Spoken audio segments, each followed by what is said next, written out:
Apple has officially announced that their iPad and Mac event will be held October 22nd from London, England.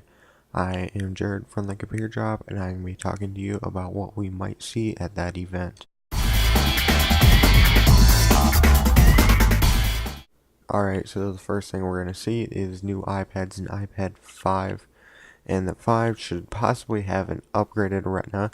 It'll have a fingerprint scanner, a slimmer bezel design like the iPad mini, and it should be a lot more eye-catching. Now here's a picture that a photographer put up, and actually portrays the iPad 5 at an Apple store. It's just a really cool picture there. Alright, so on the iPads we should also see Touch ID sensors and improved battery life, possibly up to 12 hours with that A7X processor and the Apple A7 Motion processor chip working side by side. The iPad mini should support a Retina display this time, and may possibly be thicker to support said display, and should also have a longer battery life, and more than likely no Touch ID, as to keep the original iPad the biggest selling one.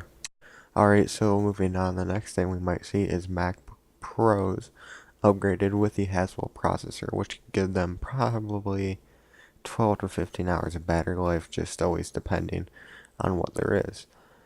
Now, along with that, there was a rumor a while back that the original 2K or 3K resolution will be bumped down to the baseline, and the 4K will now be the expensive ones.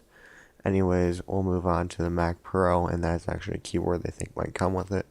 But we'll definitely see that coming, sometime within the next month or so, but it should be shown at that specific event. Alright, and the last thing we're going to cover is OS X Mavericks. It should be released that day, October 22nd, and the iPad should be released the 29th or 30th of November, and the MacBook Pros along the same lines there, about the 23rd or 24th. Anyways, that's all I have time for, guys. See you later.